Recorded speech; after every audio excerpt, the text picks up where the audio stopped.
Hello friends, and welcome to another reaction video. Now, as my time here in the US is slowly coming to an end and we are moving to Germany, I've been thinking a lot about what other people feel or how they feel about the United States after being away for a certain period of time. Now, there are many of these videos out there. I have seen a few of them. But today I wanted to react to a gentleman who I've been a subscriber to for a long time. His name is Nathaniel Drew. For a while there, he lived in Portugal, I believe he may still live in France.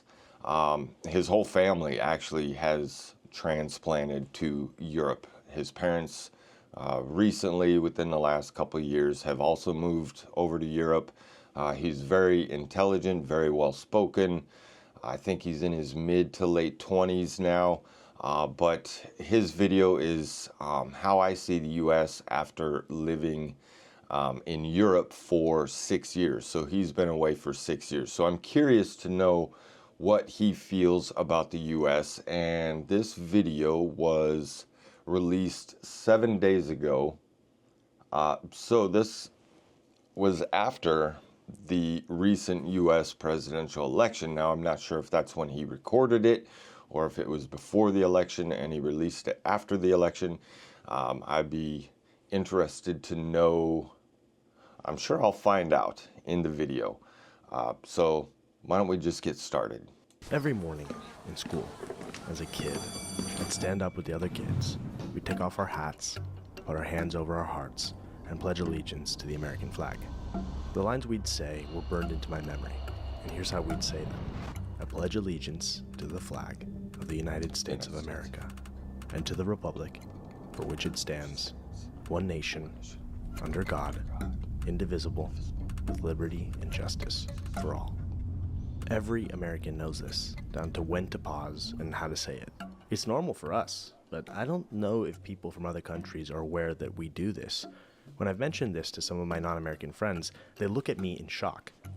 And listen, I am not for or against anyone pledging allegiance to a flag, but looking back, it feels weird to make an 8-year-old do this before they even understand what they're saying. Even now, I wonder, what does it all mean? Does it mean I cannot criticize this country? The US does stuff around the world I cannot stand for. Who is to blame? The politicians? The people that vote for those politicians? I don't know if I have the answers, but these are all questions I ask myself all the time. Here's the thing. There are a lot of things about the US that I am not a fan of. I have spent the majority of the last decade outside of the country.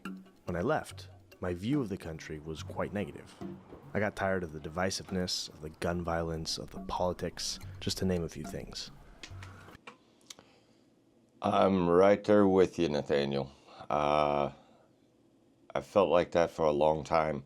The Pledge of Allegiance, I remember saying when I was in grade school, and this was back in the early 80s, from the earliest grade I can remember. We'd all stand up in class before the day started and recite the Pledge of Allegiance. And at the time, you're too young to know what it's about. You're too young to understand the words that you're saying. You're too young to know exactly what you're doing and why you're doing it.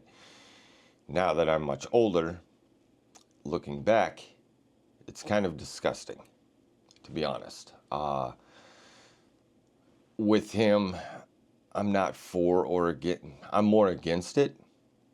But what do? You know, that's indoctrination. To a T, right there.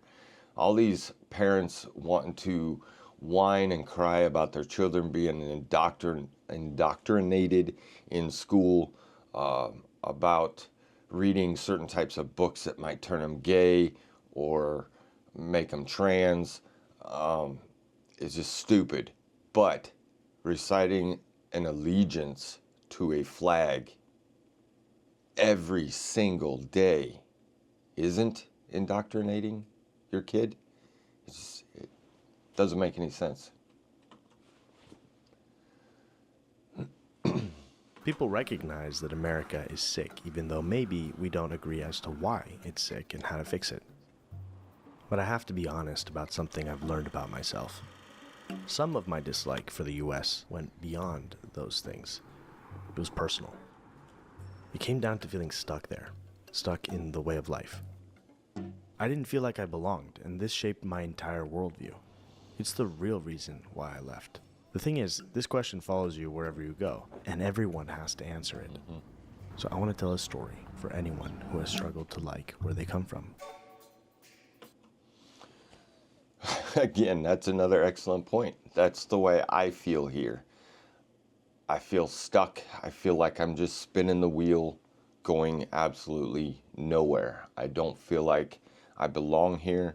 I tried explaining this to my family at one point. My grandmother actually understood exactly what I was saying when I told her that every time we go to Germany and I step off that plane, I feel like I'm home. I feel like I've come back home. And unless you have that feeling of someplace, then I don't know that you can understand. And she told me that that's the exact feeling she had of my hometown, where she had lived. And I thought, okay, well then you get it. I don't feel like this is home. When we come back from Germany, I feel like I'm leaving home and coming back to the US for an extended visit. It's hard to put into words, and unless you've ever felt that way about a certain place, again, I don't think you can understand that, you just don't feel like you're supposed to be there. And that's my feeling. That's been my feeling for a long time. To have a different experience of the United States, there was one person I knew I had to visit. Someone uniquely capable of showing me a side of the country that you don't see when you just stay in its cities. I'm talking about the incredible wilderness. At this stage of my life, that is what represents the real wealth of this country. Not its GDP, not the size of its military, or the number of billionaires it is home to. My friend lives in a little mountain town in Colorado, nearly 8,000 feet above sea level. My friend's name is Schaefer Nickel, and he's the kind of guy that likes to, well, he's a very talented filmmaker with a YouTube channel you got to check out. I'll link to it in the description. For years now, Schaefer's been telling me to come visit him, telling me that where he lives is not like what I've experienced before. I'd never been to Colorado, and I'd never really spent time in a small American town before. I had a feeling being in a place like this might change how I looked at this country. So I went. Schaefer's little town is a quaint place, a magnet for outdoorsy people. It felt like I stepped onto the set of some indie American film with Schaefer and his group of friends. It's still very car-centric, but because the town's small, it doesn't feel so bad. And it's also offset by the spectacular mountains surrounding you. Here at least, it feels a little more justified to have a car. And I only mention this because it does bother me how insanely car-centric this country is. The urban planning is just so poor. Here's an example. If you're at this crosswalk and you don't go across with this flag and you get hit by a car, then you're liable. It is a little bit sketchy. I mean, look at, there's a lot going on here. I have to shout to even talk to you right now. And it's like 6 or 7 lanes. The amount of times I've walked by and been like, I'm not gonna carry this stupid flag, and then I take 2 steps out and the car goes, Things get so... That's incredible. I've never, and it's an actual crosswalk. Like there's markings in the road signifying a crosswalk. Now in Germany, and I'm assuming most of Europe, if there's a crosswalk and there's somebody stepping into the crosswalk, if you don't stop, you're liable. Doesn't matter. Doesn't matter if they didn't even wait. Pedestrians have the right of way. Now this is nuts. They don't even, 6 or 7 lanes, and there's no signal for pedestrians, so you carry a flag. That's incredible. so much better when you get away from the asphalt. Fortunately, there are massive expanses that look like this. I've been coming out here forever for the entire time I've lived here. And every single night I come out here, it's always different. I've never been here and been like, that was a lot like that one night. It's never like that. It's the gift that keeps on giving. And the light changes so fast too. It's like 15 minutes ago it looked super different. I know. It goes quick. So does life. How often do you come out here, like to places like this? To this specific area, more than 3 times a week. But it's bikeable from my house, so it's not the biggest commitment. It's amazing how easy it is to be alone out here. Every time I turned my head, I was met with a stunning Coloradan landscape. There's an irony in... Okay, I'm from Wyoming, in case some of you didn't know that, which is the state just north of Colorado. The mountains in my hometown were accessible by car, not by bicycle. I mean, you could, but it would take you a while. But the wilderness up there, that is one thing that I will miss a lot, is the wilderness, the isolation, the quiet, getting up there and just being alone, not another human being for miles. And a lot of places there's laws in the wilderness. You cannot have any motorized vehicles and no bicycles. So it's either horseback or by foot, which keeps the landscape nice. It keeps it clean. People don't go up there and tear around in their side-by-side buggies or their dirt bikes. It's absolutely peaceful, beautiful. So that was my way to escape reality, is to go to the mountains, spend a day up there, walking around with my camera, and just soaking it in. In me coming to a little town of 7,000 people, of course. I didn't grow up in a small town like this, but I know that a lot of the kids that do want nothing more than to escape, to move to the big city where there are opportunities and different kinds of people. I think that's also extremely true. My hometown was about twice as big as this. So growing up, there was probably about 14 or 15,000 people. Now there's 16, 17,000 people. So still relatively small compared to where I live today, and there's 7 million people. But I was the outdoor type. I didn't need a big city. I didn't need all of that chaos going on to be happy. My group of friends and I enjoyed every season in the mountains, whether it was in the summer, going mountain biking or rock climbing or kayaking, rafting, or in the winter we would go skiing and snowmobiling. We were always outside. We were always in the mountains, camping, fishing, doing all those activities which I enjoyed at the time. I still do to a certain extent. I'm a lot older, so it takes me a little bit more to get comfortable if we sleep.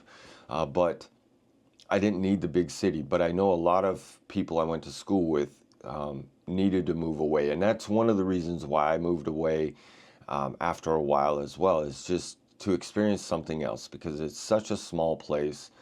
Wyoming is the least populated state in the country, which is nice. But, you know, if you want to go to the mall, if you wanted to go shopping besides Walmart, it was an 1.5-hour drive into Montana to do any of that. So it was a whole day trip just to go shopping for rollerblades or something like that. So I can understand why people want to get out of that. A lot of them end up going back. As a matter of fact, I have a lot of classmates that everybody left after high school, and quite a few of them moved back to Wyoming. Very human tendency when growing up to want to escape whatever makes you feel trapped. For many of our grandparents or great-grandparents, that meant moving from the countryside to the city to find opportunities, to find work or get an education. The place that I felt stuck were the suburbs of Portland, Oregon, where I grew up. All I was thinking about was how far away I felt from the rest of the world, how badly I wanted to escape. I took that feeling of being stuck and projected it onto the entirety of the US. It's funny, because I've picked a tiny French village to be my new home for this next stage of my life, which is what I'm doing this entire series of videos on. And I'm certain there have been many French kids that have grown up in little French villages that have wanted nothing more than to escape and move to another place with more opportunity, like the United States. So the irony is not lost on me. We always seem to more easily appreciate what we don't have. And I think we all have to grapple with our own personal versions of this, escaping the places we feel stuck. Why did I want to escape? Well, I didn't feel understood. I didn't have friends in high school, and I didn't want to go to university. I didn't want the debt. I didn't want to waste my life away in a big car on the way to a 9-to-5 job working for a boss I hate. I wanted to break out of the system. I wanted the freedom to see the world. I thought leaving the country would be the answer.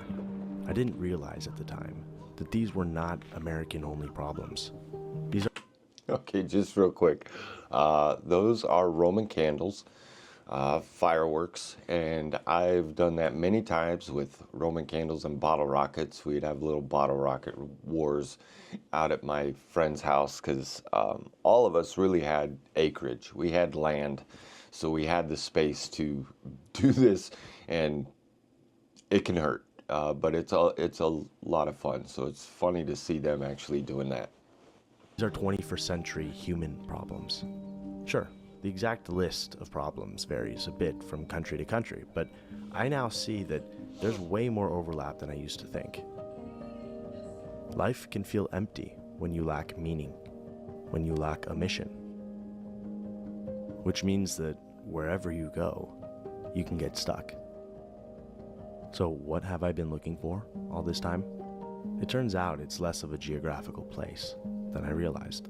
I think a part of the reason I went to the US was to explore how Schaefer had found a way not to feel stuck in a small town like this in the middle of nowhere. How did you end up in this small town? Right. I ended up here because I wanted to go to a college that was close in proximity to skiing and the mountains, and I did it, and I never left. It's funny because first 2 years I was here, I truly could not stand it, and I was actively trying to transfer schools. You look at this place and you go, how could anyone not like this? But I was kind of choosing to find the worst in it. It's very small. There's not a huge pool of bachelorettes hanging around this town. There's not a huge option when it comes to like food and cuisine and stuff to do. It's very small. It feels small. But over time, I think there was just a little bit of like, okay, I'm going to have to decide to see the best in this. And it became really easy once I started trying. I can be a valuable member of the community. Like we have this. Okay, he made an excellent point there that I think a lot of people don't understand, myself included, that, you know, when you're in these situations, no matter where you are, it could be in a large city, it could be in a small town, it could be in the United States, it could be in South America or Europe. When you choose to see the negatives of that place, you're never going to be happy. You're always going to be looking outside the fence, trying to find the perfect place, which the perfect place doesn't exist. Every place has issues. Every place has their pros and cons. But until you can consciously decide, hey, look, this is where I am. I'm going to make the best of it. And I'm going to look at all the great things there are about this place that I'm in. Then you can truly be happy. Or you might decide, hey, you know, I've looked at all the best, and that's still not enough for me. That's still not what I'm looking for. At least you gave it a fair shot. At least you looked at both sides, the negative and the positive. And I've been in this same predicament. I, have looked a lot about the negatives of where I am, the negatives of being in Wyoming, the negatives of being in Phoenix, Arizona. And, it's cliche, but the saying goes, the grass isn't always greener on the other side. And that's absolutely true. When we moved down here, I thought, oh, Phoenix, there's more people. It's a lot more to do. It's going to be exciting. I can go take street photography. I can go do this. But once we got down here and the rush of the new place was over, I was like, well, it's really not what I had in mind. That's not what I pictured. Phoenix City is pretty quiet for being such a large place. It's not like New York or San Francisco or LA. There's not people out all the time. It's an industrial city. People go to Phoenix and they work and then they go home. They don't stay there. I mean, it's getting a little bit better. They do have areas where it's walkable and there's, restaurants and things to do, but it's not what I expected. So I immediately started thinking or seeing all the negatives. The drive is too far. It's too hot. There's no trees, all these negatives. And I have looked at the positives of where we are. There is a lot to do here. There's a lot of restaurants. There's sporting events. There's the desert, which is beautiful in its own right. I can go hike around in the desert. The weather, while it is extremely miserable in the summer, the winters are perfect. I can go outside. I can put on a hoodie and be comfortable. I'm not bundled up. It's not 30 below zero. And I think we get stuck in these bubbles of negativity of wherever we are, thinking, just on the other side of that hill, it's going to be better. But we need to all just stop and think about what's positive and what's great about where we are in the moment and live in that moment. And if that still doesn't fulfill your heart, then start looking somewhere else. And I know once I get to Germany, there's going to be some hardships in Germany too. There's going to be times where I feel alone and isolated. I might feel like I made the wrong choice, and I might get extremely homesick and want to come back to the US. But overall, I just know that is where I'm supposed to be. I visited there enough, which also helps. I'm not just going somewhere blind. That I know the culture enough, I know the landscape enough, I know the customs enough, the laws enough, that I'm able to more easily adapt than someone who may go to Germany for the very first time and move there, not just visit, but move there, and then they feel stuck because they don't understand the culture, the language, the laws, what's going on, and they feel more isolated. So, I mean, again, no place is perfect. But there are better places for certain people. The stupid bike night we do on Thursdays. And that was just a big giant group chat no one asked to be in, that I just pirated into everyone's phones and was like, grab your bikes, we're going. Every Thursday we're doing it. And a ton of people show up because people want to be invited to stuff. Basically, Schaefer and everyone that's a part of the group chat he made for this shows up on bikes and roll around town with no real objective. A bit like a flock of birds, except it's humans on wheels. Look at that. I have found that satisfaction to some extent is the byproduct of action. I started liking it here when I decided to try to start liking it here.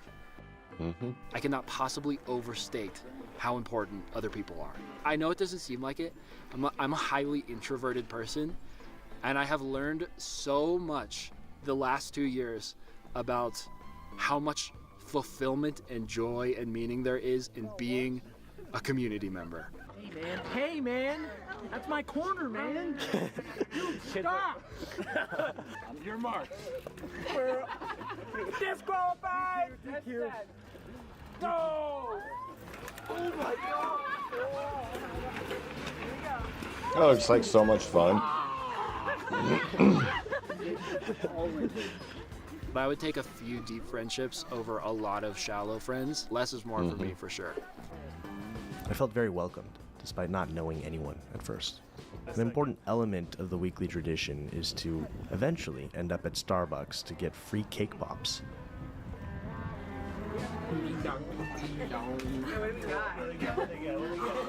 I have 2 orange ones. Chocolate on chocolate. Just watching this, and I know it's the editing of the video as well, is so nostalgic. It's like this could have been done in the 80s, minus the bike styles and the clothing styles, but the way Nathaniel can edit his videos really sucks you in, and throws, at least for me, throws me back into a time where this was a regular occurrence. I was always on my bike with friends, and we would just be racing around. We would ride downtown or out in the fields or whatever. I think what this guy did is amazing, to just decide, hey, every Thursday we're taking our bikes and we're going out on the street.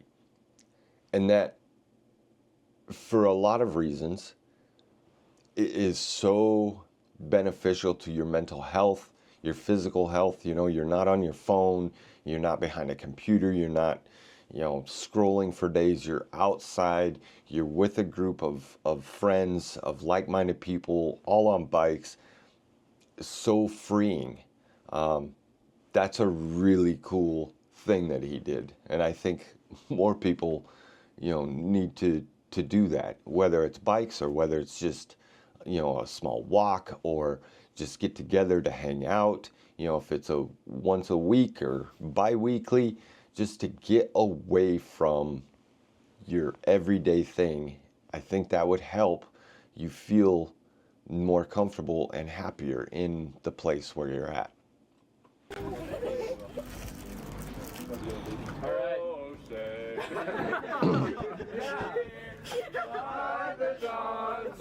Okay. This is not really happening. Shit.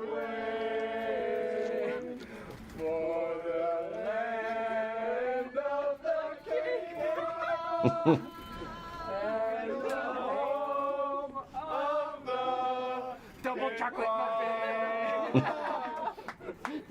Americans will be Americans. Oftentimes, they play board games afterwards. It's incredible to me to see the sense of community here shared by a guy who didn't originally like living here. So this is what a lot of my life looked like in the 3 weeks that I spent there. But the single thing I most cared to experience during my time in Colorado was climbing a mountain. Yet another thing I had never really done before. Even with my visits. And that's so...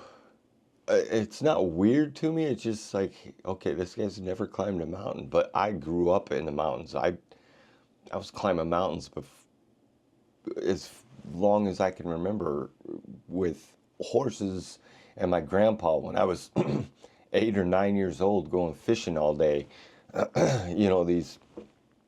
These things that people just have never done, and that you took for granted. Right? That's this for me, because I grew up in an area like this. So this is nothing new. I did this all the time.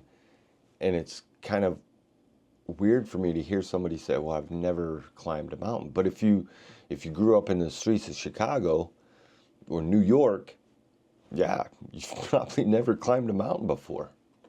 The Alps earlier this summer. Hiking a mountain in the Rockies was a level beyond anything I'd ever done. So near the end of my time there, Schaefer took me. Dude, thank you so much for bringing me here. Oh, you're so welcome, dude. Welcome to paradise. It's beautiful. So beautiful here. I know. It doesn't get old either. No. On our way up, he showed me how to shoot on his Bolex. I'd never shot 16mm film before, but it is a totally unique experience. Okay, so let's take a look here. Oh my god! Oh my god, I feel the power. I'm gonna film where we're going. Is that where we're going? That's where we're going. Okay.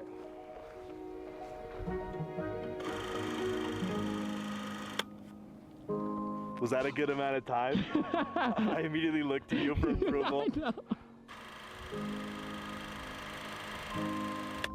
That was good. That was good. I felt good. I'm improving. The air is thin this high up. Thinner than Yeah, I'd it is. ever experienced. It is. I don't know if that affects how you see the world, but the entire way up, I felt like everything gleamed so brilliantly in the sunshine. This is what I was in such a rush to get away from when I was younger. Oh, what a fool I can be. at 13,000 feet above sea level. That's nearly 4,000 meters. I felt dizzy from the enormous magnitude and beauty of everything around me. I could go 1,000 miles in almost any direction and still not reach the ocean. Oh my God, no. Oh. Wait, I'm not ready. Oh.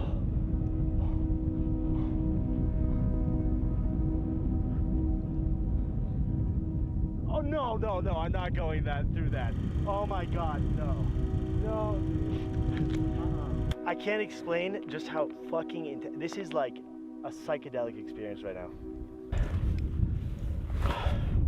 Do you think the America of the last 3 weeks parallels the America of the internet? Well, no. Real life is not the internet ever, anywhere.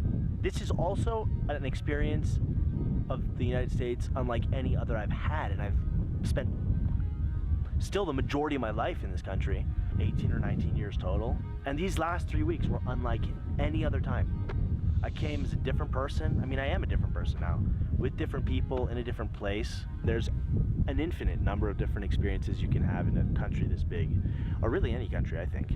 This has still been a very American experience, okay? So like a lot of stuff is still corresponding with what I know to be true of this country. So I'm not like, wow, it's a totally different country. Like, we're still in the US, you know? It's just a different experience, and I'm loving it. But I still have the same issues that I always did, you know? So I definitely feel incredibly grateful to have been born in a place that has this. Like, wow. You know, I try really hard not to take it for granted. I mean, I feel so grateful to just be here, to take this in. We're alone on the top of this mountain, pretty much. There's a slightly taller peak right there, but I'm not going. I guess in life you sort of get to choose what you focus on, and it can very easily be the negatives, but there's also a lot of incredible stuff, right?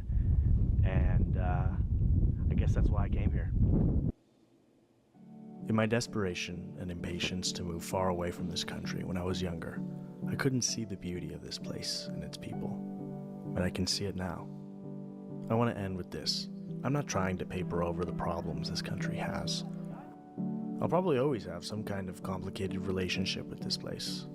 There are things we should all continue to challenge and question about whatever society we live in or come from. This country, just like every country, has to face many challenges ahead.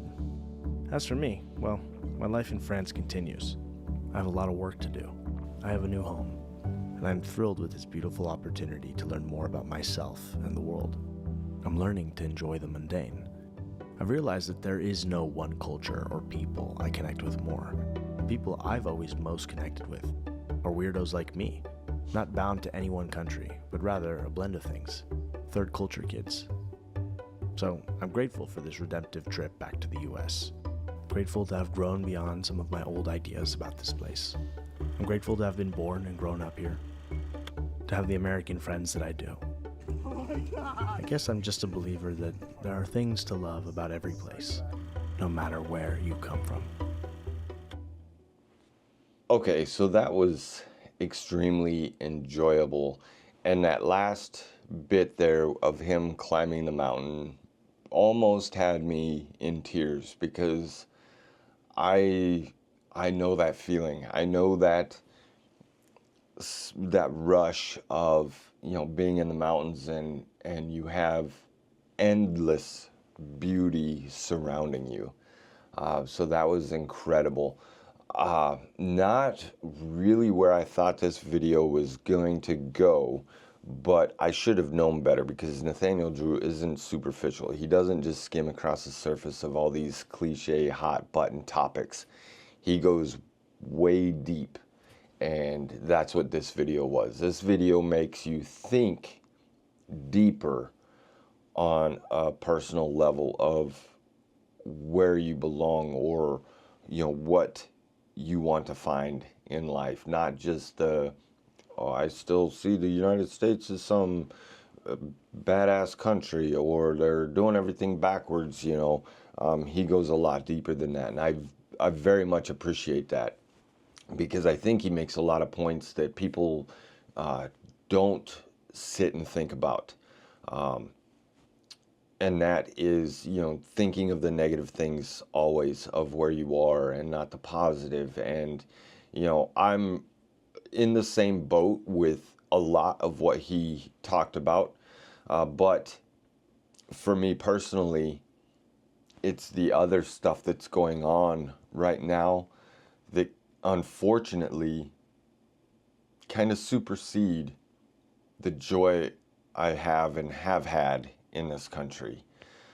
Because even though you're in the mountains and you're isolated, you're still under that umbrella. You still have to follow those rules. Now, I am definitely coming back to the US to visit, because I do feel the same as Nathaniel, that I'm very lucky to have been born in a place that has such immense beauty.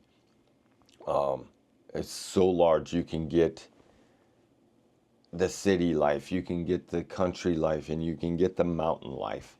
And I think this video is very well done. I would love to shoot a 60mm film camera. That would be so awesome. But a lot to think about. I'm still moving to Germany. This did not change my mind at all, but I do understand exactly what he was saying. And I feel the same way. I'm torn. I don't belong here, but I am very appreciative of being born here. And I think a lot of people misunderstand me when I criticize the US so much, and they think I hate my country, and I don't hate my country. I love my country. But the country itself is the landmass. That is what I love. I don't love anything else that has to do with the people that are running the country. But I do absolutely love my country. It's a beautiful place. If you've never been here, I do recommend you visit. Just be careful on where you go. But if you're in the mountains of Colorado, Wyoming, absolutely beautiful, majestic. You can't take a picture and you know, show somebody. It's not the same. You have to experience it firsthand. So I enjoyed that one. Link to the original will be down below. Nathaniel Drew is a great videographer and storyteller. I highly recommend you check out more of his videos. He goes in depth on most of his videos. His dad actually has a channel as well. You know, great people. I enjoy their stuff, so please check them out. Give them some love. If you did like this video of mine, please give me the thumbs up. And if you'd like to see more of this type of video reaction, please think about subscribing. That does help me out quite a bit. My work phone is going off, so I think that's about time that I put an end to this video. Thank you so much for watching. Until the next time, I'll catch you later. Bye.